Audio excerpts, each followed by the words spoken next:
Good morning, good afternoon, good evening. Welcome to another episode of Big Local Podcast because we are Black, global, and we are local. And today I'd like to talk about something, that is very close to my heart, that is mentoring and coaching. And when I was thinking about this topic, I wanted to try and see how we can discuss it really in the African light, from an African perspective. So personally, I do mentoring with the project Girls for Girls under the Uganda chapter.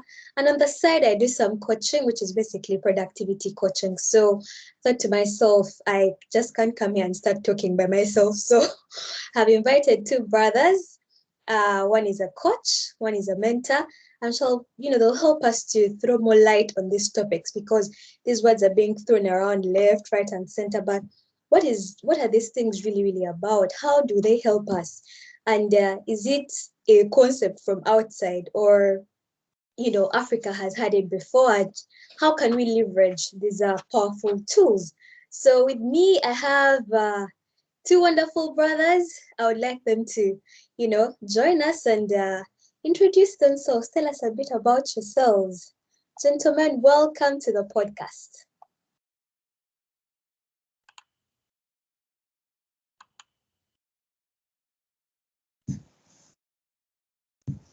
So with me, we have Coach Barry and another brother called Weldon Ciele. I'll let them introduce themselves. Just tell us a bit about yourself, your name, where you're from. Just something to let the listeners or the viewers connect with you. Over to you guys. Okay, great. Good morning. Thank you very much, Elizabeth, for inviting us to this session. Murungi, yes, Murungi. Yes, so thank you very much, Murungi, for inviting us to be in your podcast today. So my name is Weldon Ciele, as it has been said. I'm a Kenyan, and I've been here in Japan, I think, for the last 5 years now. I came here as a student, but then transitioned to working with an international NGO that supports scholarships to African students. So that's what I do on full-time basis. But then also I started an initiative called Catch Africa, where we basically mentor African high school students, specifically focusing at the rural high schools, starting with Kenya. Okay, thank you for Thank that. you, Mr. Mitchell. Coach Barry. All right, thank you for having me today, Murungi. It's a real pleasure. So my name is Barry Ibrahim, and as Murungi said, I'm a coach, motivational speaker, and business consultant. I'm living actually in Japan, and I'm working here as international sales representative. But also, I'm a mining engineer, and I'm also CEO of a business I'm running in Guinea and named Bikochim Pro Salu. And this is a company, with the objective to increase, people's business leader skills and, to give a new way to handle things and to be able to bring solutions in any problems we can face in our social business activities in Africa mainly. Thank you very much for having me today. Thank you so much, gentlemen. So I'll start off by asking, why decide to do these things? Why the coaching? Why the mentoring? What are your stories that finally led you to this step in your life?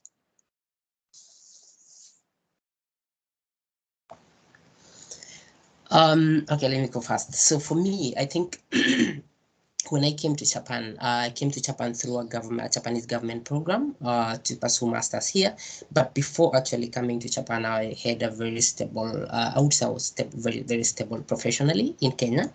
And that decision was not a very easy decision to decide to leave everything I was doing and come to Japan. So I got to know about that opportunity in Japan through a friend, right? And I took it and definitely came here. But then when I was here in Japan, I got to interact with a lot of. So first of all, I was not planning to work in Japan. Probably after my studies, I was planning to go back home immediately. But then I met a number of African professionals in Japan when I was working with the organization that I'm working for right now.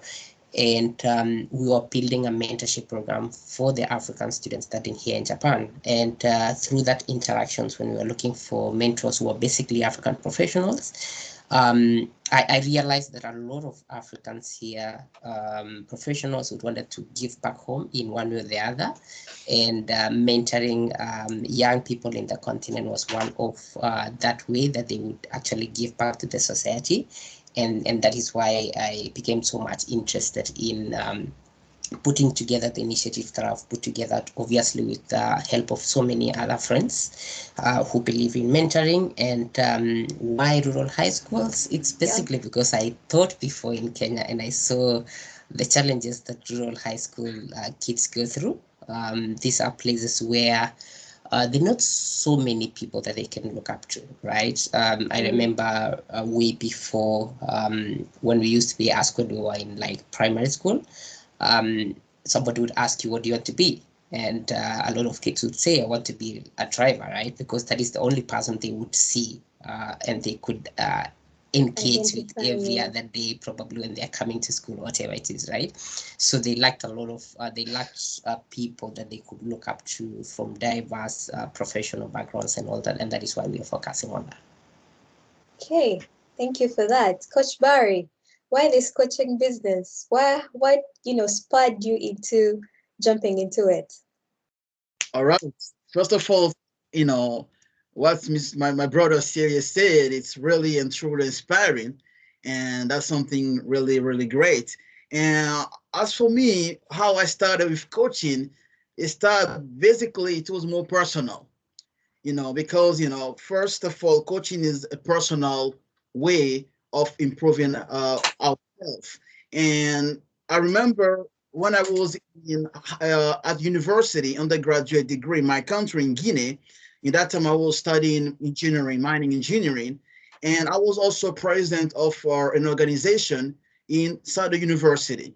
But I was facing mainly, a contrast in my way to be, my behaviors. And in front of people, I was the leader, I was the person who inspired.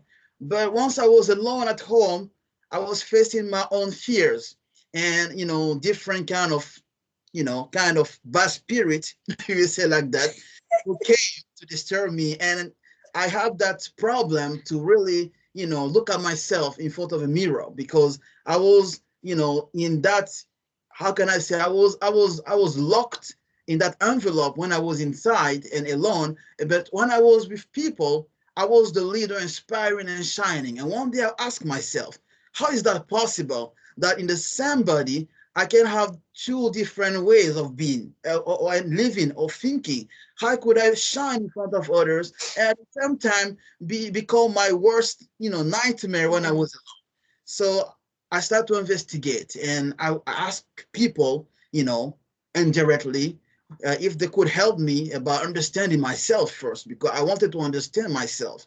And then through different research and online, and also with some books I read and people I met, I came on the way of coaching, but it wasn't so clear that it was coaching. For me, it was just like, okay, a way to understand myself. But I didn't know it was deeper than that. It was something that really exists. It was deeper, but just I didn't know what was that. And like, my brother Celia said, he talked about reference. And, in any society, we want to grow and we want to have someone as a mentor, as a model, as a reference. But I saw no one that I could, really see myself as, okay, this is that person went through the same problems and that person, overcome that obstacle like this. So I was alone. I couldn't share with people because, in our society in Africa, sometimes when you talk too much about yourself, people start to judge you, misjudge, and share about your life to other people. So you prefer to stay inside you and just try to figure out how to solve the problem. And then I figured out that in order to solve the problem, I need to look for a reference. I need to look for someone who went through that, someone who overcome that obstacle. And that's why I first, like that, I found a video of a well-known speaker Les Brown, who really inspired me a lot. And he's well-known and and number one seller, motivational speaker in America. And one day I just listened his video and I was like, it was a shock for me. I was like, okay, I found what I was looking for. I didn't know the name of that, but I found what I was looking for. I was looking for a message of self-development, a message of, becoming your best version, a message called coaching. But the problem was that in that time I couldn't speak English because I'm from a French-speaking country, and so I could barely understand what he was talking about. So I decided to learn English, personally. And the other obstacle was that I wanted to find, you know, a reference who is, where I was living, the same environment. Because someone living in America, me living in Guinea, it's difficult to really say, okay, I can really get an inspiration from that person. And one day I found a man, and he's the one I will say my coach, and his name is Musa Berete. He's from Guinea, and he's someone who studied in Morocco, and he one day at university he came and started to talk about personal development. I listened to that guy and I said, okay, once again I found the one I was looking for. But this time he wasn't in America. He was someone living in the same country and having almost the same problems I was facing. So then I approached that guy, start to see what he was doing, talk with him, and day by day I start to really understand, okay, that was what was called coaching. And then I make my own research. And right now I have about 10 years of coaching experiences. I train about thousands of people. I'm organizing now different coaching training online. And now I'm running my own business now in coaching. And this is my journey with coaching. Wow. So basically, all I can hear is the need to have role models, role models that are outside the ordinary social boxes. Because Weldon talks about the kids in rural schools just wanting to be drivers. Then Coach Barry talks about seeing some guy in America, but you really cannot, sort of their experiences are different from ours. So looking for people around us. So that is a really powerful thing. And that is one of the reasons why I actually started this podcast. There's a lot of things we see out here abroad, but then how do we, merge the two causes a gap? And I would like to ask you, do you think these things are new in Africa? Is coaching and mentoring a new idea in Africa? What are your thoughts on that? Is it new, or it's been there, but now perhaps there's new glossy words to eat, or maybe, I don't know. What are your thoughts? Coach Barry, is coaching new in Africa? All right, so that's quite a difficult question because I'm not I'm young, so so truly speaking, let's say coaching. First of all, coaching and mentoring is quite different, because sometimes we make that confusion with mentoring and coaching. Mentoring is about sharing experiences. From someone who has a lot of experiences of training, and he share with someone who has maybe less, or who wants to really, acquire some skills or some particular and specific, skills in order to change something.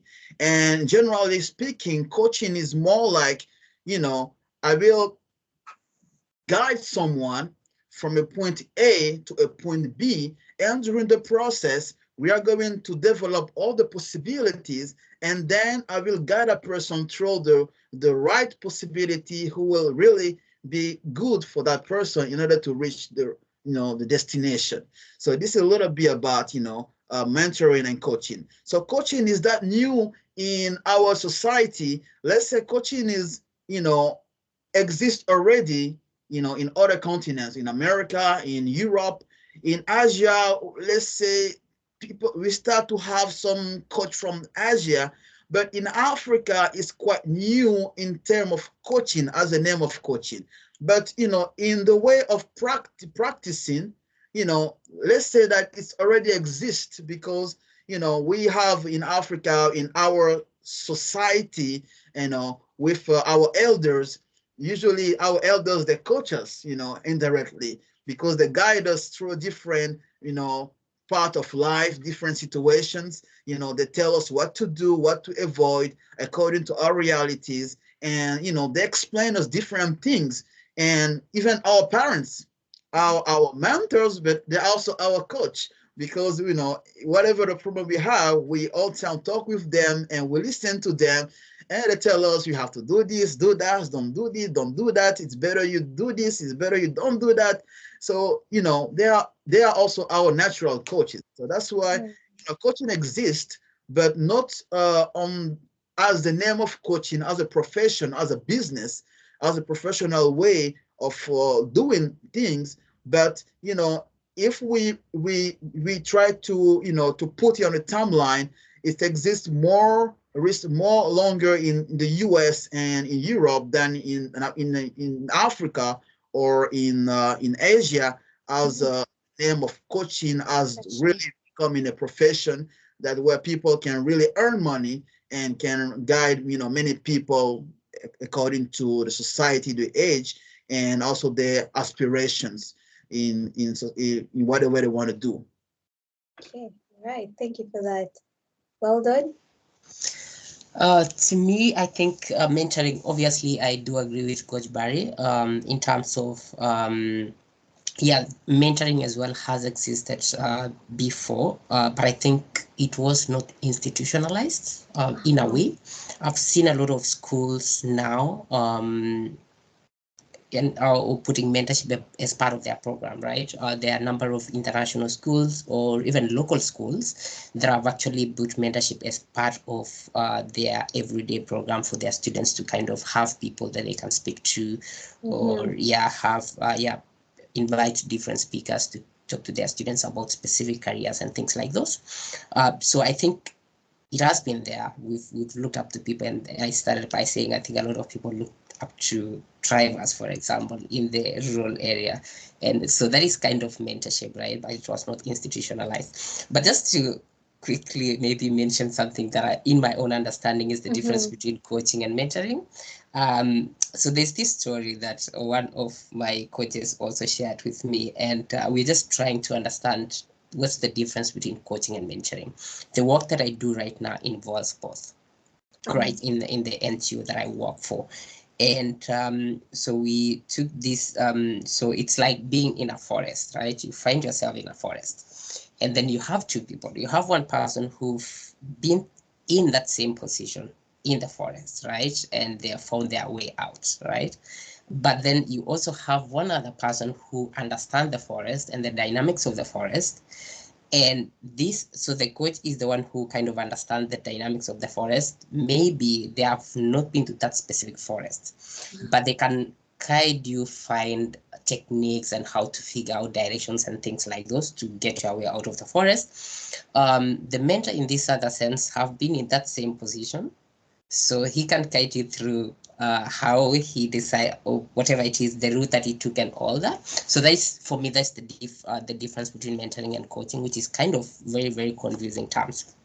But as I said before, I think these two concepts, specifically mentoring, has been there since time immemorial. But I think it's taking shape right now in terms of I've seen a lot of other people. We do get a lot of professionals reaching out to us that they want to be part of it. They want to be part of this mentorship, and I think probably a lot of people as well didn't understand how powerful it is in terms of guiding the future generation. And right there is where I would like to ask the next question. How are these two tools important for African development? From your perspective and from your experiences, what are the gaps you are seeing? And maybe what are the, you've coached and you've mentored people. What have you seen them become? And you're like, you know what? This is a powerful tool. We need to have it. We need to spread it in as many parts of Africa as we can because of these ABCD problems in our nations or in our communities. Why is coaching and mentoring important specifically for African development? Let me go first. So let me state here that I'm very, very new to mentoring. So I actually started maybe around 3 years ago. So I'm still very, very new. I haven't seen actually the fruits of it. So I haven't seen the students that I'm working with actually become the people that they want to be, right? So it's still kind of a process for me. But in terms of generally speaking, in terms of how I look at mentoring as one of the key as an important factor, right, to African development. I think one of the things that we try to do, as I mentioned before, most of our mentors are actually African diaspora. And in terms of sharing, so one of the reasons as well, apart from the rural high school kids not having people to look up to, they also are very limited when it comes to opportunities, right? Most of them, I think kids in rural schools don't decide to go to schools in rural schools. Most of them are forced by circumstances. The fact that maybe they don't have enough money to be taken to maybe big schools, high schools, and all that. In Kenya, for example, we have categories of schools, right? International school, then we have these big schools and things like those, right? And some of the kids in rural high schools are actually very, very bright. Yes, But the thing is that some of them don't see beyond going through high school or beyond high school, right? Because of looking at back where they came from. When I started at the beginning, I said that for me, I never actually imagined studying abroad someday, basically because I was limited in terms of resources, right? But it only like the information that I came through a friend, right? That is the same information that kind of changed my life, right? And so I thought over and beyond mentoring kids in rural schools, it's also important for them to realize that there are so many other opportunities that they can pursue, right? So they don't have to be limited in terms of what they can do and who they can become in the future, right? And then I think having mentors who have gone through specific things, they have gone through specific route in their career, they have a huge understanding or a better understanding on what is needed in the future. They kind of have an understanding of what are the needs for the continent right now, what continent needs, what kind of skills are needed in the continent, of obviously to solve some of the problems that we are facing right now. And that is why I think looking at it in that perspective, I think it's really, really great, and it's important for the young generation in the continent to have an understanding on where we are as a continent, what kind of challenges we are facing as a continent, and how can we actually be part of the solutions to some of those challenges that we are facing. And I think recently I attended an event. We were talking to high school students, and then someone said, when you're figuring out who you want to become in terms of career, don't ask yourself what career do you want to be in. Ask yourself what kind of challenges, what kind of problems do you want to solve, right? And then so that is the first question. And then the second question then would be in what way can you actually be part of the solutions to those problems? And that is where you actually come up with something in terms of career and whatever it is that you want to do to solve to be part of the solution. So yes, I do agree that it's very, very important. Yeah. That's a very interesting perspective of, career, because I think when many of us were growing up, it was more about you need to find a job. It was just job, work, money, money, money, money. But with this procedure of what is the problem, why are you even interested in that problem, and what do you think the solutions are, and what part can you, how can you be part of the solution? I think that's a very important way of, counseling a lot of the young generation to get into careers. Thank you so much for that. I won't forget that as well. Coach Barry? All right, thank you very much. That was really inspiring from my brother Celia. And what I want to add also is that, as he said, most coach and most mentors are from the diaspora, because it's why? Because sometimes we acquire some skills, some new skills we want to share with others in back at home in our country or in the continent. Sometimes also we see the problems because we saw what happened, what's going on, outside of the continent. We saw the solutions, we saw the differences, and we want to bring also those ideas back in our continent, in our countries, in order to change something. Sometimes not about changing, but it's about just making things on the better way. So that's why we usually become naturally mentors or Inclined. coaches, Yes. because we have something new we want to share. Sometimes it's not easy to get accepted because our realities also back there, exist. Yeah. Sometimes people don't want, they're against any change or any possibility to make things better. So that's why we need also to talk about the difficulties of really becoming a mentor, really becoming a coach. Because sometimes we come with a good idea, you come with the technologies, you come with the solutions. The solution, once they're implemented, they will be good not only for you, but for the community, for the country, and even beyond. But for some particular reasons, those ideas disappear, or you get blocked, or you have some, unexpected issues from people who maybe don't understand, the value of your solution or what you want to bring. And that's why we'll talk about the mindset. Why is it important in Africa? Because we have some problems, and it's not a problem, intellectual problem, because we have very Yeah. bright people. And if I can see my friends in front of me, I can understand they're very bright and really talented. So we have many people who are talented.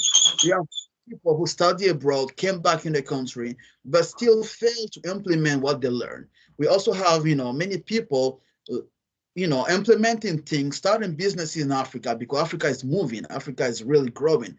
People are really, making things, making progress. There are a lot of people making amazing things there. And I'm really inspired by young people making so many progress in Africa too. So, but sometimes it's difficult to implement. Why? Because the mindset is not prepared. You can have people who want to change, who are risk takers, who are people who can, bring change or progress. And you have also other people on the other side who are against that change and that progress. So what is the difference? The mindset is different. Some people think about positivity and solution-oriented focus activities, and other people don't think the same way. We're not going to blame them. Maybe they never thought it's possible to think the same way, or a different way, I want to say. Maybe they never think about that, or they just don't want to think about that, because it depends also on which category of people we are facing. So coaching comes in terms of changing the mindset of people, because coaching is a process of changing the behaviors, but the behaviors, start the change start by the mindset itself, because everything starts from inside. The way to see things, the way to think about things, the way to bring solutions, it's something really important. And when we are able to change our mindset to have a more positive and solution focus oriented mindset than a mindset of destruction and negativity, that time our behaviors will change. And once the behavior change, the actions will change. The action change, the society change, because now we have more real, solutions that exist, because those solutions will not only be inside our mindset, but they will exist in the real world. And that's why coaching is really important in terms of changing our mindsets, our behaviors, our actions, and changing the human resources, of a community, of a country, or of a continent. And also about opportunities, like my brother say, coaching show us it's possible to change the statu quo. It's possible to start something new. It's possible to look at other things, because back in our country, like Murungi said, once when we are child, parents teach us You have to study, you have to go earn some degrees, you have to get a job, you have to marry, you have to do this, do that, do that. So there's already an organized planning. So usually we don't have the right to change it or to Yeah. say something different. Because if we do that, they will say, okay, we are against their authority, we are out of the society, or we are going to fail. Yeah. So it's important to show to tell people that you can do something different. It's possible. You can be a mining engineer, you can be a coach, you can be a motivational speaker, you can do something else. You can be an entrepreneur, you can create a company. You can work. Anything is possible. So coaching shows the possibilities. So what is possible? What can you do in the future? And then what is the right way and the easiest way to do that? And the coach will not decide, of course. The coach is just a guide. So he will guide through the process till the person who listening, or the person who want to achieve something, will achieve that and get satisfaction from his own action and from his own success. Thank you. Thank you so much for that. And as you said, the mindset. I think our biggest problem when it comes to development is mindset. I remember before coming, of course, because I mean Japan is the place I've stayed longest outside of Africa. Well, I've traveled a bit, but it's just been for, let's travel, let's have fun. But when I came, I realized, well, when I applied for the scholarship to come to Japan, I've always thought to myself, there must be a different way people are doing things out there. It can't be the same as we are doing here, you know. And I tell this story a lot. Many of my friends were going west, and every time they would come back, I felt like, okay, they have a certain way, a certain thought process that is similar. But I thought to myself, there must be something different from the Western way of thinking. So when I got the opportunity to come to Japan, I was like, okay, let's see what's in the East, you know? And as you said, the mindset, it's different. You'll see different things. You realize different possibilities. You yourself, you'll be like, wait, I can do this, and do the other. How comes no one ever told me about this? You know? So I think, as you brothers mentioned, find there's that bit of African diaspora trying to impose their ideas on our society. Some of the ideas may or may not be realistic, but it is, most times it's out of goodwill. So you talk about uh, institutionalization. So I'll just give you a brief story. As I said, I'm a mentor for Project Girls for Girls, the Ugandan chapter. And I realized that when you institutionalize, or you have a structure to everything you're doing, everything becomes easier. So for Girls, it's a mentoring program, 6 sessions.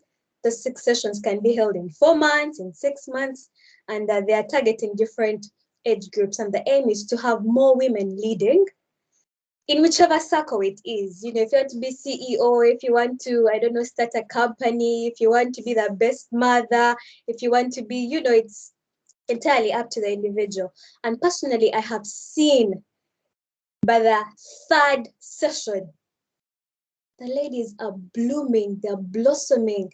Someone who started off cowering, most of the sessions are online, but someone who started off cowering is now speaking in the sessions. They have told you they've decided to leave their jobs because they think they can do better.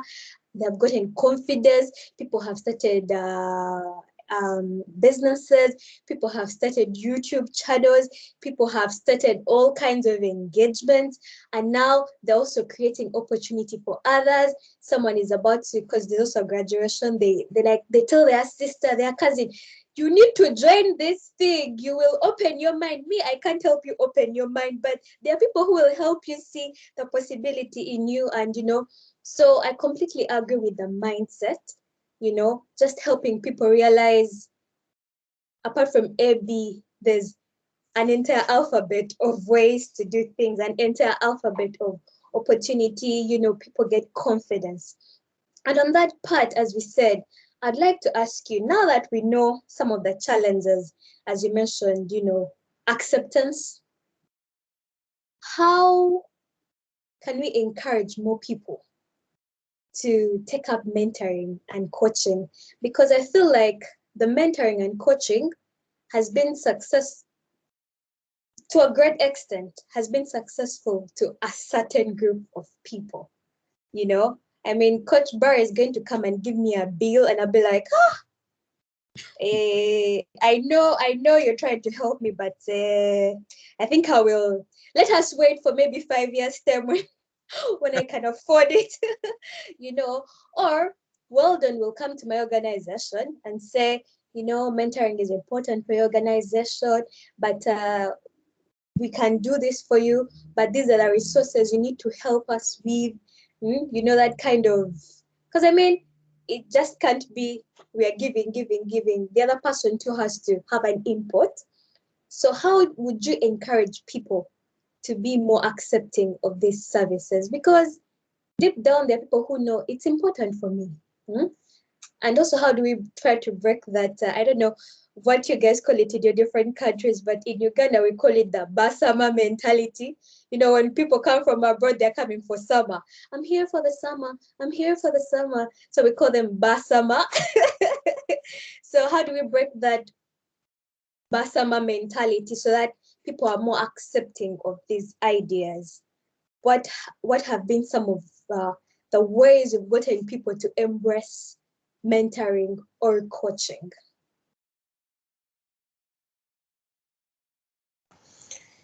Yeah, I need to go back to what Coach Barry mentioned. I think, yeah, I think the mindset of the people is very, very important. And specifically, I think some of the challenges that we faced as Catch Africa, I think, is the fact that I think even teachers, right, they don't necessarily see mentoring as an important tool.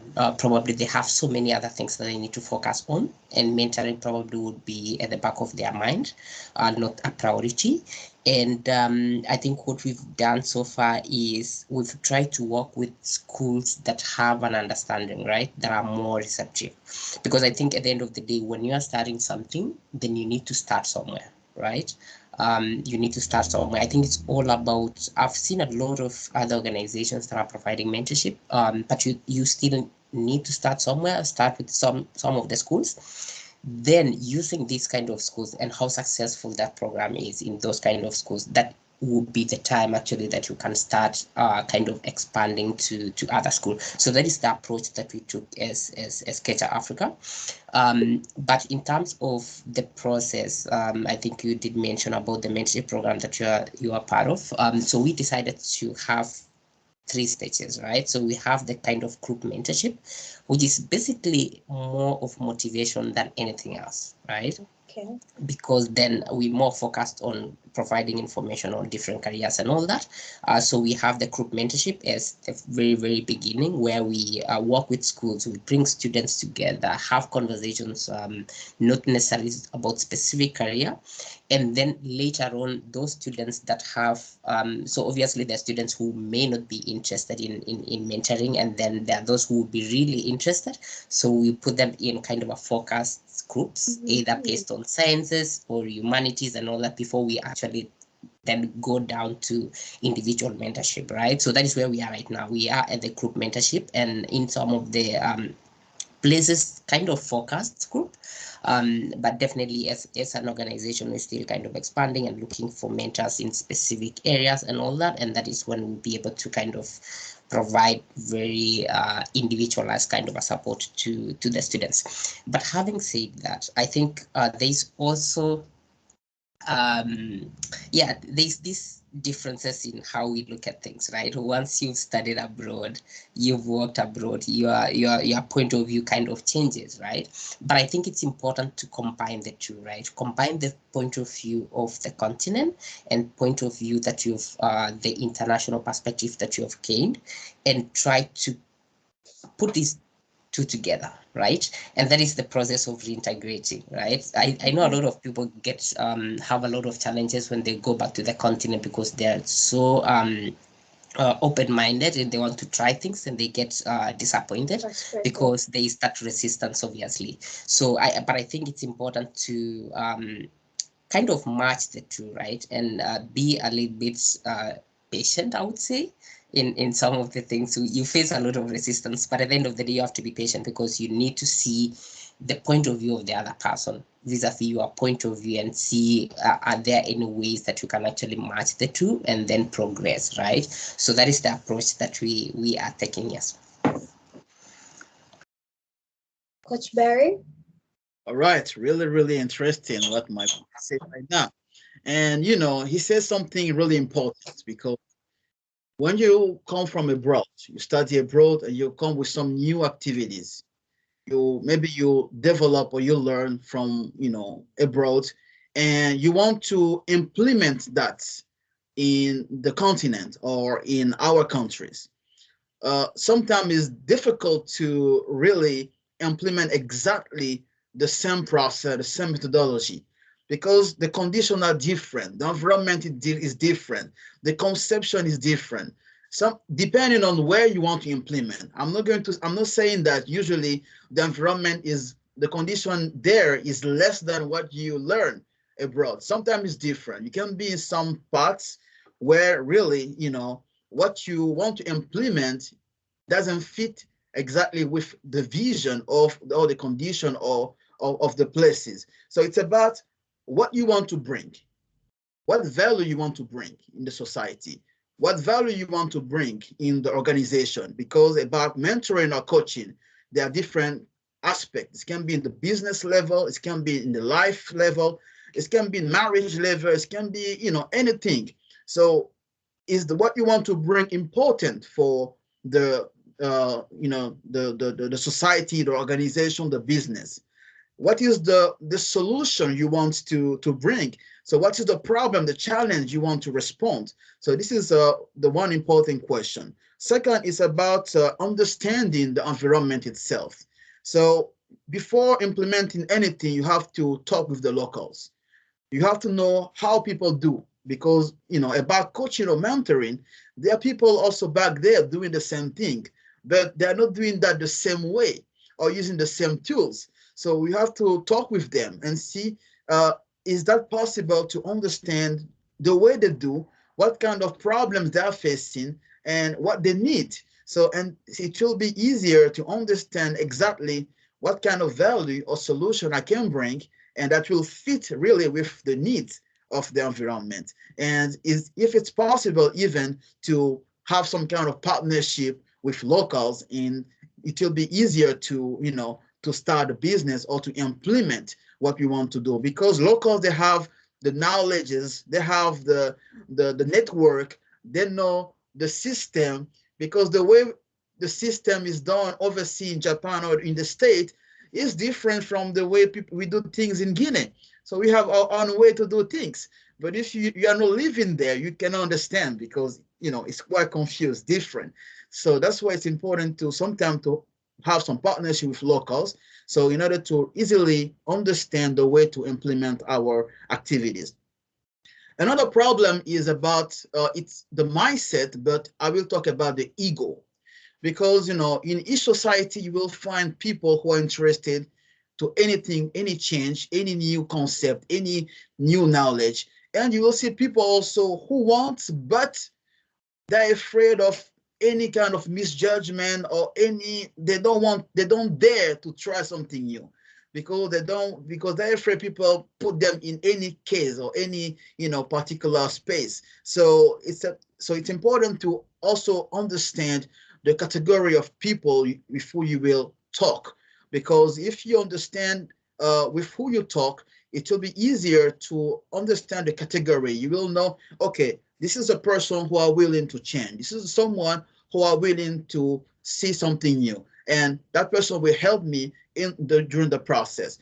This is a person who wants to try something but still doubting or hesitating, maybe because of some trust problems or issues, or because of the society. And this is another person who, whatever the value I will bring, we always try to destroy that value and put it, in a negative way.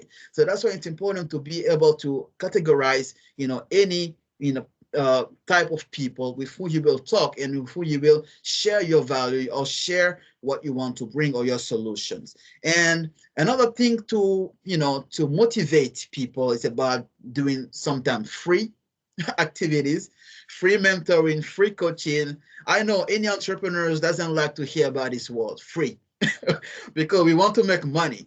But beyond money, it's about what you want to bring really in the society, what you want to change. Because we talk about our fellow brothers and sisters, you talk about we want to bring something new, change their lives, create something that will be benefit for them, and also they will be able to inspire others and help others. Like Murungi said, and congratulations with your initiative.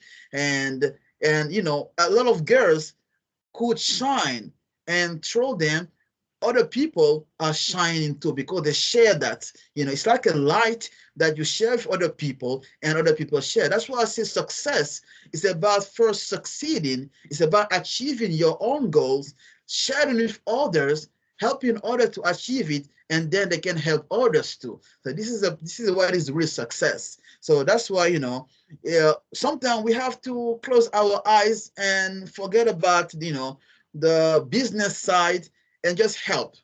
Just help, and do some gifts. When we see some people who are really good, really talented, or who are really shining, we encourage them. We give some gift. We do something that will really, they will remember. They will say, okay, this guy, he is not only trying to change me, but he's really interested about seeing me becoming my best version. And through the process, this is how change comes. Okay. You guys really bring out very important things. Patience, starting with like-minded people, because they are like-minded people back home. We can't say there's no one. There are a lot of people. You talk about identifying value, talking to other people, doing partnerships, doing some things for free. And I think Cielo also talked about categorizing. And that is where I would like to, ask the next question. Are there different types of mentoring and different types of coaching, or this really depends on the coach or the needs of the people? Are there specific things, maybe I'll start with Coach Barry. Are there specific types of coaching? Because also, there are so many different words that help people get, develop their full potential. There's mentoring, there's coaching, there's sponsoring, there's also counseling, So along the way, you might get confused with all these words. So are there specific models, specific types, that have already been set? Because I know for coaching, there's an international coaching federation. For mentoring, I think for mentoring, it's not really that, should I say, institutionalized. People have their own mentoring frameworks. Every organization makes its own mentoring frameworks. However, coaching, on the other hand, is a little bit different. So could you please, shine a light on that? Coach Barry, you go first. This is a really difficult question. But let's say that if I can summarize, let's say there are different type of coaching or mentoring, but we all want the same thing. We all want to see a development. We all want to bring, to take the person, our client from a point E to a point B, and the point B is usually better than the point A. It's never the contrary. You never see a coach who will say, I will take you from your good life to a worse life. No. Or to your best level to your worst level. So it's always from your worst level to your best level. It's always about, teaching you something or showing you something or another way, or bringing something that maybe you knew about that. Because, about coaching is not only about, you take someone from a difficult situation to a better situation. Sometimes you may encounter, you can have some clients who are really, in a really good situation. For example, it happened that one of my clients was, a CEO, and a CEO making money with having a company, making a lot of money, but he wanted to resolve a particular issue.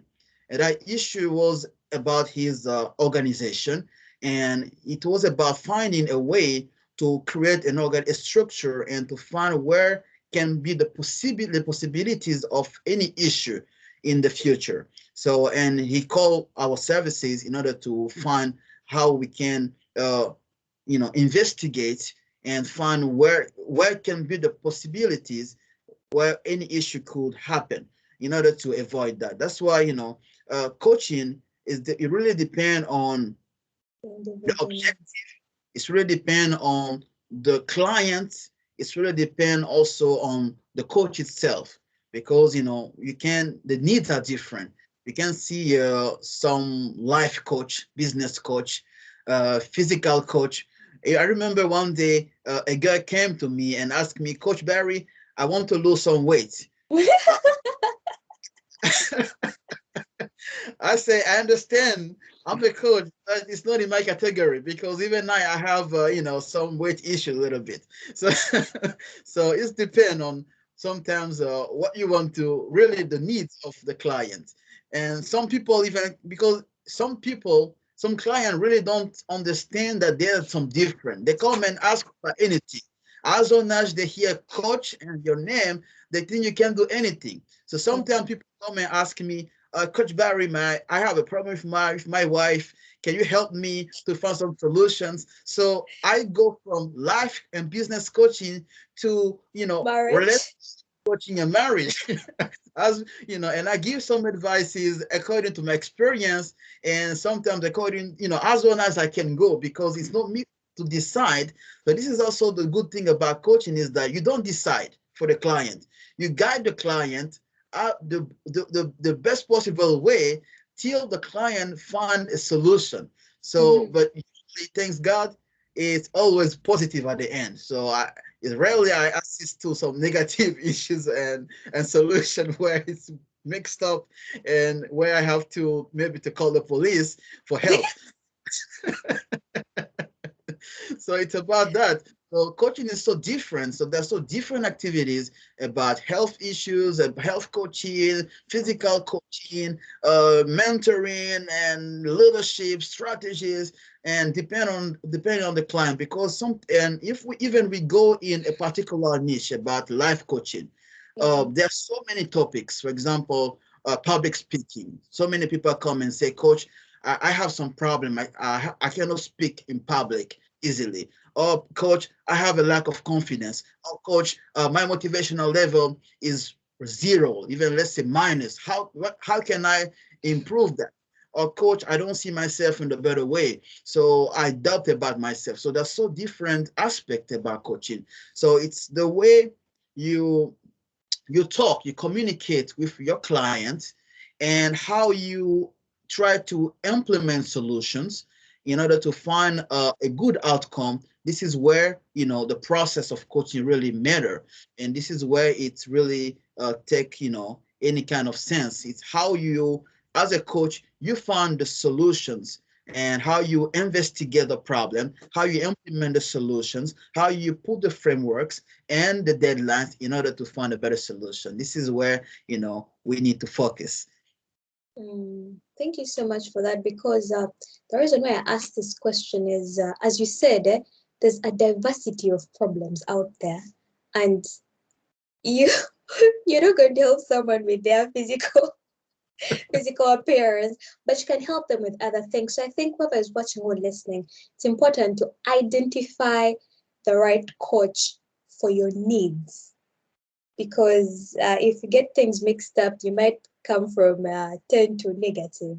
What about mentoring in this case? Interesting. Yeah, so I think I do share a lot in what Coach Barry has mentioned. I think at the end of the day, there's so many aspects of mentoring as well. And as I mentioned before, there's obviously the one-on-one mentoring that I think a lot of people know of. And this actually happens a lot maybe in places of work where you are connected with your maybe as supervisor or whatever it is, your boss, and then they actually guide you, especially when you're a new employee, right? And then obviously there are also more of a very general categories, as I mentioned before. But I think at the end of the day, it kind of boils down to what Barry mentioned. What is your focus, right? And then what are the needs of the group that you're actually looking at, right? And I think it's quite interesting. But for us as Sketcher Africa, I think we focus more on professional on different professions. So in that sense, that is how we approach, right? So but we approach in terms of a general conversation where we bring some of the people that have gone through life who can talk about specific things or figuring out at what stage in life you make some of the decisions. But at the end of the day, what our main focus is to provide information to the students, to provide information to the students that can help them kind of figure out what kind of career they want to go into, right? Hold on. And then, yes. Hold on. I think there's a bit of like wind blowing. Oh, sorry. Oh, it's my AC. Sorry about that. Yeah, We'll so edit this out so you can, go okay, on. all right. So yes, so I wanted to say that I think mentoring, just the way Coach Barry has mentioned, is also very, very similar to coaching, right? It depends on what kind of category of people you're looking at, right? And then what are the needs of these people. And specifically for us as Sketch Africa, we focus a lot on the students themselves, right? But obviously, even as a student, we have different categories of students. We have university students, we have high school students. For our case, we focus on high school students, and the needs of a first year high school student to a fourth year high school student. So in Kenya, we have like 4 years, unlike in Uganda. So like a first year student in high school have different needs, and the fourth year student have different needs, right? A third year student also have different needs in terms of the stage in their school and what kind of decisions they actually have to make. For example, in their at the end of their second year, most of the students have to decide on the subjects that they need to focus on, and that definitely has a bearing in terms of what kind of career options they can look at in the future, right? So we have those kind of so we focus based on what are the needs of the students. So in terms of coaching, obviously as well, it's not something that is cast in stone. It changes a lot with the needs of the people that you're looking at. Yeah. Okay. As you're talking, I just remembered, the first time we interacted and you told me the meaning of Kesha. Please tell me what Kesha means, because it you'll tell us, but when the first time I had Kesha, I was like, that's a fancy word, but please tell us what Kesha actually means. Okay, great, interesting question. So yes, I probably should have mentioned that at the beginning, but when we started the initiative, where the mentoring initiative, right, we were actually looking for a name to use. So first of all, we went with Inspire Africa. And then later on, when we tried to search that, it was very, very common. It was not unique in any way. So then we had to come back and we started looking around for words that we can actually use or adopt. And we actually settled in a very an indigenous language in Kenya, and that is the language I come from. So I come from a Kalenjin community in Kenya, specifically Kipsigis. The Kipsigis tribe. So the word Kecha or Kecher specifically, it's pronounced as Kecher. So Kecher means to inspire. So that is how we call ourselves. So we are inspiring Africa. So Kecher Africa is basically to inspire Africa. Okay, thank you for that.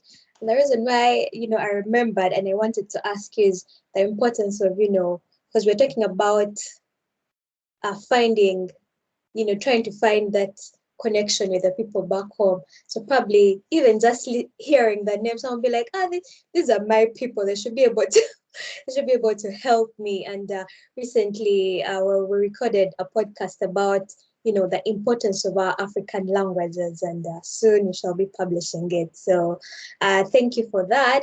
And so what I'm basically hearing is that both coaching and mentoring, the structure really depends on the needs, on the value, on the type of mentoring. For example, in Kesha, you're focusing on high school students because they have different needs. Coach Barry is looking into different categories of people, business people, people who need confidence, who want to speak. So there isn't sort of one shoe fits all. So I have two questions to follow this up. One, who should come looking for mentoring or coaching? And two, what kind of people would you encourage to join these professions? Because we've already, sort of set out that it is not written in stone, that, it's A, B, C, D, like how, if you want to become a lawyer, you have to do like 4 years in UG, and then you have to get the license from LDC. But it seems like mentoring and coaching are a little bit more flexible. So which person should come seeking for these services, and which person would you encourage to give these services?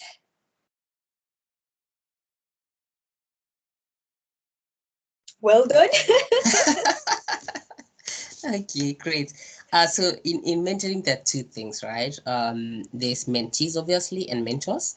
Yes. So I want to, first of all, probably talk a little bit about mentees. For this case, for us, it's the high school students, right? And so in terms of, I think the general thing when it comes to mentoring is that you want to be a better to better yourself, right? In terms of making decisions, and making decisions based on information that are reliable, making decisions that you can actually say they are like, based on information, not just based on you are interacting with someone and therefore you want to be like a driver and all this kind of stuff. And so for us, we're looking at schools specifically, or students who are always eager to learn, who are very open-minded in that sense. And students who are not kind of limited by where they are, right?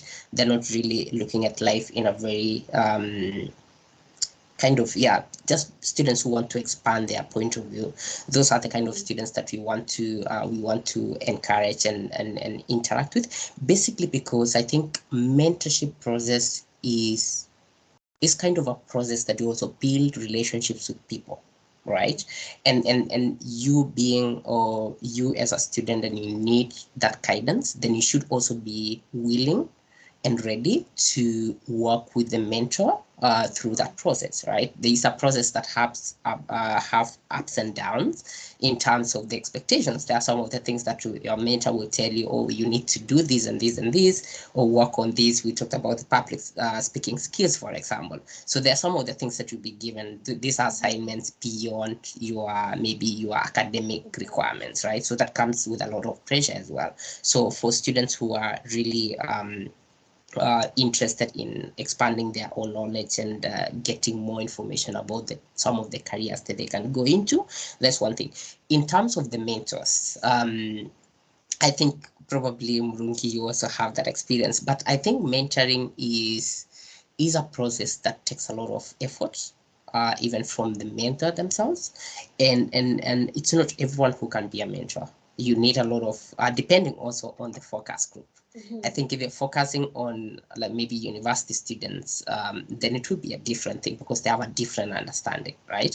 But then if you're focusing on high school students the way we do, then you need a lot of patience as a mentor. You need to go out of your way a lot. You need to be someone who is able to have a conversation with a minor, right? With someone who doesn't look at things the way you look at things, right? And you don't want to kind of enforce some of the things or force some of the things down their throats. You want to kind of bring them along the way, and through that process, they are able to learn. They're able to start looking at things the way you look at things and be more receptive to you. So there is one thing. So I think someone as a mentor, someone who is willing to go out of their way to accommodate someone who don't necessarily look at things the way you look at things, and then obviously someone who is interested and always happy to give part of their time for free. Most of the time, it's for free. Yeah. So those are some of the key things that I would say are really, really very important based on my understanding so far. That is very true. From my experience as a mentor, I've so far mentored 3 groups. There was the ladies in their 20s. Currently, we're doing ladies in their 30s, and also ladies doing a specific ladies in STEM. And as you mentioned, they're all ladies, they're all Ugandans, but their needs are different. Their approaches to life is different. Their dreams are different. The way they want to do things is different. So you find yourself having to mold yourself along with the people you made. Because I remember the ladies that we mentored in their 20s, they were much more receptive, they were much more sparked up, they always had these ideas, they always, asked so many questions. The ladies in the 30s were more, should I say, calculated. They're like, okay, you said this, and this. How about this, and this? And getting them to open up was a little bit, a little more difficult. So I perfectly understand when you talk about understanding your mentee, and also you as an individual having to, find creative ways to connect and creative ways not to impose, but rather move along with this person. So I totally understand that. Coach Barry? All right, a lot of interesting things I just learned from Murungi and from Chilie. And, as you said, about coaching or mentoring or teaching or anything that looks like that, first is about willingness. It's about acceptance, about desire of change. Because there's training, there's mentoring, there's coaching. If the client and the coach, have the desire to cooperate. If there's no desire to cooperate or acceptance, it should be difficult to exchange, it should be difficult to transfer the knowledge, it should be difficult to transfer the value, and we will not have the results we expect. So it starts first by, a mutual cooperation between the two parts. Those who want to learn and those who teach, or those who show the way or who guide. And the second thing is that coaching is so diverse that everything depends on what the client really needs. If the client is in the business sphere, so the exigencies of the objective will be different. If it's in the life sector, if it's in a more specific part, it should be different. So it's about the vision, it's about the needs, it's about the problem itself, and in a more conceptual way. And it's about also the person in front of you, because about coaching or about mentoring, we talk with people, we talk with human being. So it's about with whom you are talking, what is the history, what is the present, and what can be the future of that person. So what that person is facing currently, so how I might be able to help that person. Because coaching is not only saying what we learn as a coach, and try to talk about conceptual things, about difficult ways to deal with things, kind of special programs of solution we can bring. No, it's more about the person, about how you can understand the person in front of you, understand the problem, understand the necessity to change, understand what that person is facing, and how you can by what you say, or financially, or by knowing someone who can help, but how you can bring something positive, that person, after talking with you, can feel relief, can feel a satisfaction, can feel better inside her body or his body, and can shine and share this light with other people. It's more about that. That's why coaching is not only about, uh, sharing the information, but it's about really, looking or seeking for human change, human transformation, and and it's more than that. And about becoming a coach, uh, you know, it's depend on the people. It depends. Some people they have this natural talent to inspire. They have this natural talent to lead, to find solutions.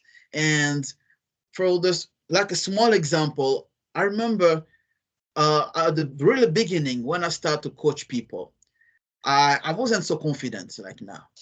I remember talking in front of people, and I was trying to think and try to remember some what I learned, what I saw other people do. And when people come to and talk with me, I saw something different. When they talk with me, they don't talk to the coach. They talk to their brother. They talk with someone they listen, someone with they have confidence, someone who can understand them and say something that is valuable to them. And I understood that it's it's more about, when you have that natural talent to understand others, to change that into something positive. When you have the information, you're like, someone who receive informations, positive or negative, and then inside your mindset, your body, your intellect, you change it and transform into something positive, then you give back to the person. So this is where the natural talents come. And also other coaches can, have uh, acquisition skills by going into some special organization, attending some special classes, having some certificates. Those certificates helps, of course, because they show you as a professional. But it's for me, I think it's not about the certificates themselves. It's more about what you can do on the ground, because it's the results, the outcome really happens on the battlefield. So when you are in front of people, it's not about the certificate. You can say I earned 9,000 certificates, but what can you do? So this is the real question. What value can you bring on the table? And how can you change people's life? Because it's about changing people's life and looking for how they can become their best version. Thank you. That is true. What you talk about. Um, I think I've also felt a bit like that during my coaching sessions. Like people come to you because they trust you. They feel they've already sort of have a connection with you. So from that connection, they feel they can be vulnerable with you. And then from that vulnerability, you guys are able to connect and then move on this journey together. So I think mentoring and coaching are similar, but also different. And one of the major differences I've personally felt is that, as Coach Barry said, there has to be some sort of kindred soul kind of, uh, you like Coach Barry. I vibe with Coach Barry. I think he can help me with moving from point A to point M, some sort of something like that. Well, for mentoring, I think even you can actually mentor someone from afar, but they'll just look at you like, okay, so they did A, B, C, D, and they got here. I think I can also do the same without ever meeting the person. And I think one of the ways people can get mentoring is through books. You read about someone's life and you're like, so they did this. I can, I should also try that, or like as Coach Barry said, one of his mentors is actually Les Brown. I don't know, have you met him before? I never met him, but Not met him before. But I'm sure he's your mentor because you follow him, you see how he's doing things, and you're like, okay, so I can also maybe try this, try that, try the other. While for coaching, it really has to be, for lack of a better word, intimate, on a way that someone can easily come and tell you, and then you can really help them, shine that light inside out. Okay, so thank you so much, gentlemen, for, helping us try to understand these two aspects. So I don't know about, well done. Do you mentor both girls and boys? Or it's Yes, so we do mentor boys and girls. So I work actually for a team of around 30 okay. people that we're working with very, very diverse backgrounds, living in different countries. And yeah, so whenever we go into school, as I mentioned before, we haven't really got to that level of doing the individual mentorship or one-on-one mentorship with students, because obviously that would need a lot of resources in terms of human capital, right, to be able to actually match students to each student to a specific mentor. So right now we're still doing very, very general mentorship, either bringing specific people in specific careers to talk to the students and all that. But generally, yeah, we do. But always, whenever we have our events, we try to be as gender sensitive as possible, so that there is comfort from either boys or girls. But yes, so we focus mainly. We don't look at the gender, but we focus mainly on the stage in their life, in their academic career, and that is high school. Well, the reason why I asked the question is when it's all said and done, boys and girls, men and women have different needs, have different challenges. And I wanted to ask, in your mentoring and in your coaching experience, what are some of the outstanding strengths or weaknesses you felt in both people? Like what are those things? Because I've not really uh, mentored men or boys, but I have a brother, I have young cousins, and I can see like the girls or the ladies in this age group are definitely different from the gentlemen in this age group. So I would like you to, highlight a bit what are some of the differences you felt among the women, the men, the boys and girls on these journeys, and how what are some of those things that you've decided, okay, I think this maybe works much better for these people, this you have to change your approach to help this kind of person. Over to you, gentlemen. Maybe Coach Barry can go first. Right. So in my coaching activities, I have girls and boys, clients, let's say men Men and and women. women. Yeah, because but it's open to anyone. So of course we have a limit of age, but it's really open to anyone, and and from different background, from different cultural backgrounds too, and professional, and uh, let's say that the coaching process is based on people. It's more than individual than group coaching. Maybe if it's for example it's in the business field, for example, employees of companies want to acquire some new skills. In that time, it's more specific, it's different. But when we talk about life coaching, for example, someone come and tell me, okay, Coach Barry, here's my problem. So how can we resolve it together? So it's more the relationship, of course, is personal, and but it's also professional, because we have to put the line between being professional and also being kind of connect, be more closer to our client, because sometimes it's we have to deal with that. And with men, it's easier because we have to. It's kind of easier, and but sometimes with women, it's depend on the morality of the coach, because I hear some complaints about some coach who really couldn't put the right line between being professional and stepping into the personal life of the client. So you have to be able to really put the difference between that. So this is till far I can, do my coaching activity, but I have to respect the privacy. I have to respect the personal life of my client, man or woman. So whatever the background, whatever, the professional activity, and also, we should have kind of secret about what is said. So it should never go outside.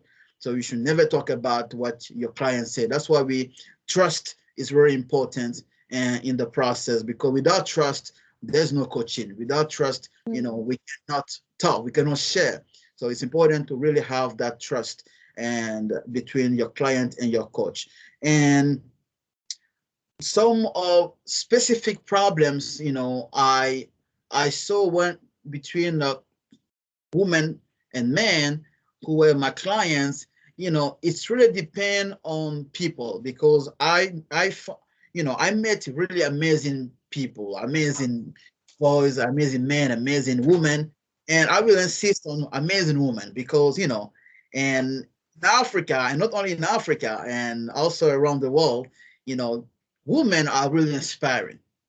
They have that ability to really understand things, and to really organize multiple and complex things at the same time, and still find the right solution, the right way to deal with that. Sometimes they just need a guide. Sometimes they just need someone who will just listen to them.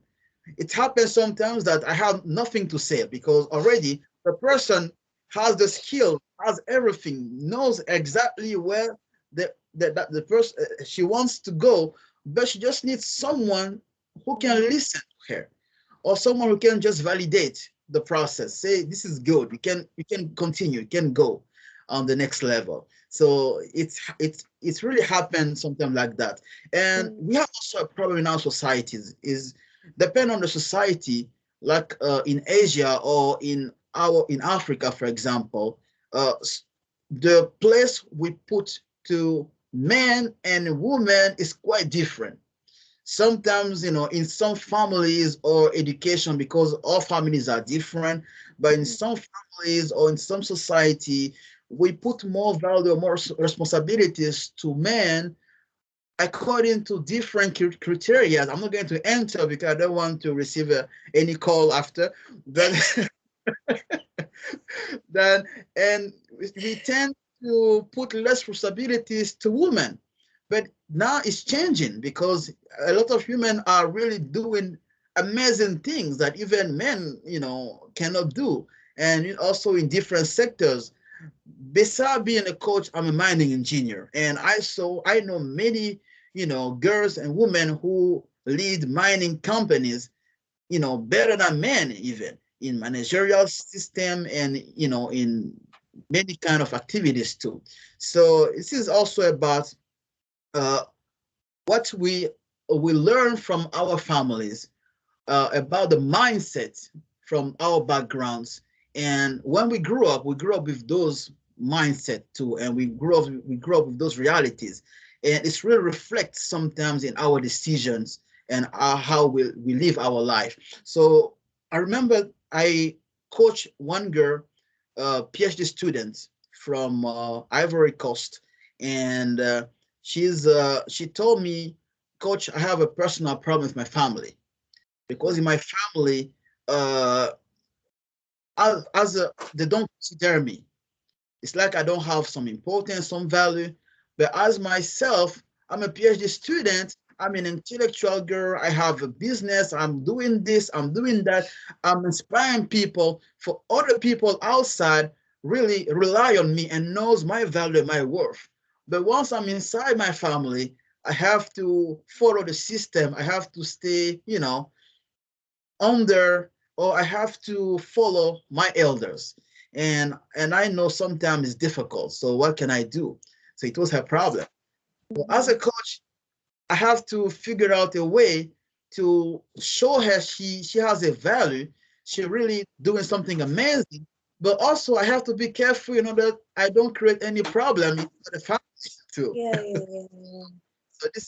So that's why sometimes it's difficult as a coach to really you know set propose a way or a guide your client. But as the coaching, it's not something we just do today at the same time. It's a process. So we have to really understand and put some frameworks, put some ideas, some ways, some solutions according to the client and according to the needs in order to really find a solution that will fit and that will change, the realities. That is quite interesting, yeah? Not just gender, it's tied to also our African norms, therefore comes with a lot of different intricacies in there. What about you, Weldon? What have been some of the differences that you have felt Yeah, between the girls and the boys? Yeah, thank you very, very much, Murungi. I think Barry mentioned something also that I was thinking a lot. It's about cultural backgrounds and cultural expectations, societal norms as well, right? That puts on both boys and girls, right? And I think in terms of talking with the young people, I think where they come from matters a lot. What kind of family situation they come from matters a lot, because at the end of the day, there are situations where when you look at both boys and girls, they're kind of very different in how they are thinking, and how actually to motivate them would be quite different, right? For some of the girls, not all of them, obviously, depending on where they come from, where probably um, they maybe their families or their society don't necessarily put a lot of effort in terms of educating girls, and so you get to interact with these students who don't necessarily look into the future with a lot of hope. But so what we need to do in this kind of, so first of all, you have to learn who you're speaking to. You have to learn who your mentees are, right? What are the unique challenges that they are facing? As Coach Barry mentioned, that some of them just need someone to talk to, right, and someone to listen to, but some of them just need someone who can look up to, like someone who have already broken that ceiling, right, in where they come from, and that can be a very, very key motivating factor for them to continue doing what they do, and probably putting a lot of effort in their studies. Boys on this other side, I think, yeah, obviously there is a lot of expectations from the society, right? And that tends also to put them under a lot of unnecessary pressure. So we also try to look at what exactly do they need, what kind of a person do they need to be their mentor, right? So you don't just trust someone or just put someone because they are a mentor. You look at all those kind of unique differences that the students do have, and this can be very, very different from one place to the other. So it's not like something that you would say as a coach or as a mentor, then we actually putting you in charge of these schools. You have to look at all those kind of things, and obviously for you to know what kind of needs the students have, we collaborate a lot with the institutions where they are learning, whether it's the teachers and all that, and these are the people who actually provide you with a lot of insights on the needs themselves. So that is how we go about it. Yes, so we don't necessarily have, so it depends on the situation. There are some of the places where some of the schools who are doing really, really well, and they have already programs that are running that brings to students to a different level, and therefore when you come in there as an organization that is providing mentorship, you start from a very, very different level, whereas some of the schools you start from ground zero, basically, so to say. Yeah. Okay, all right. So, in both mentoring and coaching, when it comes to perhaps gender, which shouldn't be such a very, like, in the here and now, we cannot not talk about gender. But we can see that African norms and societal expectations eventually impact the needs of the different genders. So, gentlemen, I have learned so much from you. I have truly, truly enjoyed this session. Before we close, I would like, what are your last words to our viewers, to our listeners, about coaching, about mentoring, maybe about themselves, to sort of wrap this up, perhaps why they should seek out mentoring, why they should seek out coaching, or why they should join these things, or, you know, why they should be more receptive, perhaps also. You know, so what are your last words, gentlemen? Okay, great. So first of all, thank you very much, Mwangi, for having us today. I think it's been a very interesting conversation, and I've learned a lot from Coach Barry as well. In as much as coaching is coaching goes, but for the viewers and yeah, especially the youth, I think sometimes we tend to think that we know so much about either ourselves or about where we are in life. And when you interact with other people, when you interact with mentors and basically your peers, you tend to realize that there are so many things that you don't know and so many things that you need guidance on. And therefore, personally, I learn each and every day. I interact with so many people in the process of even maybe going through or organizing some of the events. We have guest speakers and all that, and I personally learn a lot. And I would definitely want to encourage everyone else out there to be open-minded, be open to trying new things, be open to seeking people to help you along the way. There are people who have gone through the journey. You may not necessarily go through the same journey from point A to point B, but looking at through this person's experience can actually help you probably do things in a very different way than you could do if you didn't probably meet that person. So my definitely my encouragement is that it makes your journey much more easier to have to kind of, I think a lot of people say that there's this thing that when I look back, I can be able to connect this to this point, right? And some of those things you may not be able to tell where you are sitting, but if someone else would give you their own life story, then that would definitely change how we look at things and changes the decisions that you make in life. And I would definitely encourage that. So be ready to probably look for mentors or look for coaches, and I think your life would be much would not remain the same. It would be much more easier. Okay, Coach Barry. Right. First of all, I will say thank you very much, because today, as my brother Celia said, I learn a lot. I learn a lot. You know, learning, we all time learn. You can be a coach, you can have 10 years of experiences, you will still learn something. Doesn't matter. So we still learn. So it is the ability to learn anytime and from everywhere you are and with anyone is very important. So when you master that ability to learn, you know, many things will appear in front of you. Maybe you couldn't notice before. So something will change. And about learning is more about listening to, because you know we like to speak too much, but we don't want to listen. For example, this uh, event happens successfully because we all give each other the ability, the time to speak and the time to listen. So in real life, it's also the same. We have to listen. You may find a lot of solutions when you listen a lot, but if you don't listen, you don't find solutions. And the other advice I'm going to give to the viewers and listeners is that, you know, whatever the problem you face, it's important to know that you're not alone, because many of us, we don't change, or we the problems become more and lead us to many consequences and bad outcome, because we think that we are alone on the process, we are alone in the journey, that no one will understand us, no one will really uh, give us the right answer or the right reply. So you are not alone. You just need to find the right person. That's why we have coaches, that's why we have mentors for that. Also be careful to whom you explain about your problems, because not everyone will lead you to the outcome you want. So you have to be able to understand that I can know that person, and that person can understand me, and I can really find a solution with that person.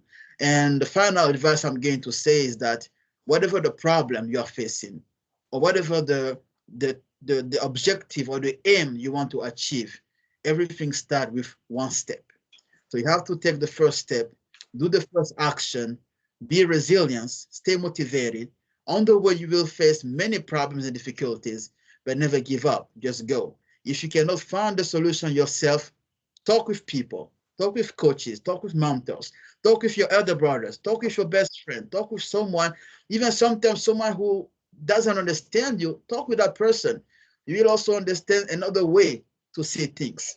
So it's about sharing, it's about love, it's about understanding, it's about acceptance, and it's about taking the right step and being positive on the journey and also enjoy the journey and the activities. Thank you very much for the invitation. I'm not going to finish by saying that you can contact me through my website, www.barryibrahim.com, for any coaching activities or any kind of thing you want. And, I will always be able to respond you, whatever the distance and the country or the continent. Thank you very much. Thank you so much, gentlemen. And I think for me, all you've said, I've just thought about one of the greatest African proverbs that we have.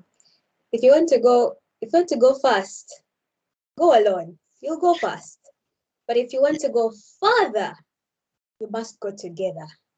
So, Sure. Gentlemen, thank you so much, and hope to catch you on other platforms with other discussions. Thank you so much. I really appreciate, and I hope whoever is listening to us, you perhaps at least understood the difference between mentoring and coaching, why it's important, why you might need to seek it out, or why you as an individual, perhaps you should get into it either as a mentor or a coach, and try to, this is something that our continent needs to move forward, and to the people who are back home, who are listening, who are watching, reception, let's all try to work together.